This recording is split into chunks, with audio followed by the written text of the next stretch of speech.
remember, you told me a lot about Neil Williams that, we probably don't have time for here, but I love the lost, the lost artists. I think people who were big in the scene at a certain time, but we might not That know. falling through the cracks. Yeah. Yeah.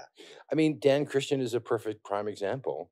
He was in 68 included in the Whitney annuals in 68 and 69 and was showing at Emmerich and was sort of the young, hot phenom from Kansas City. He went to the Kansas City Art Institute. Yeah. And, was doing really well. And I suppose what really took over was pop. Yeah. All of those guys got pushed aside by the pop art movement, by Warhol and Lichtenstein and all those guys, and they really got sort of shoved into the back corner. And it's only now that all of that stuff is finally being really, really appreciated. They were real. Dan was a real innovator. He tried and pushed the boundaries and experimented with different applications and different applicators. Yeah. There's a lot of talk now about what's the guy's first name? There's an artist named Clark who's showing at Zwirner and his applying paint to his canvases with a broom. It's like Dan was doing that in the 70s. Right. And turkey basters and clam rakes and like bizarre stuff. Yeah. There's a painting that I have at the gallery. It's not hanging at the gallery. I wish I'd thought of it. That's very tall. It's like maybe 10 feet tall. And up one side of it, because he must have been picking it up. You can see his handprint. Oh, really? In the big, you have to sort of catch it in the raking light. Yeah. But you can see his handprint in the back of the painting. Oh, that's awesome. It's very cool. Yeah, very sweet. What are other shows from back then do you really hold on to?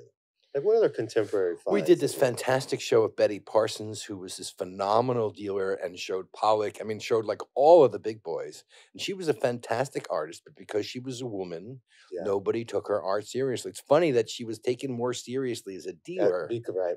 than she was as an artist. And she was a phenomenal painter and made these amazing sculptures out of found driftwood and found objects. All these sort of trendy things now. Yeah. We're talking about those things that go back to the 60s and 70s, and they're beautiful. Yeah. It's another Long Island. Yeah, another Long Island. So part of, and what I learned from my dad, because he sort of did this with the 19th century things, was to not focus so much on the name of an artist, but on the quality. Right. Go for the quality. And that's, and when people would come in, his nickname as a young dealer was the Big Eye. Okay. Even though he was only 5'8",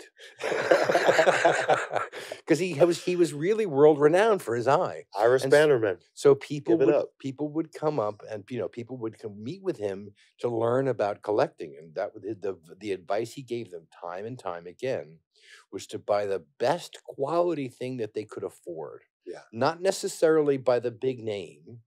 And it's unfortunate that a lot of people are more interested in autograph collecting than they are in pursuing real quality and getting to know about the art. I was just in one of my artist's studios yesterday, who, when she was living she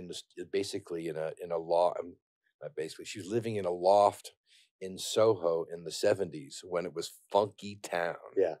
And she was shown by a dealer named Ivan Karp, who's no longer with us, unfortunately. But Ivan was this amazing personality, and he was the guy who discovered Lichtenstein.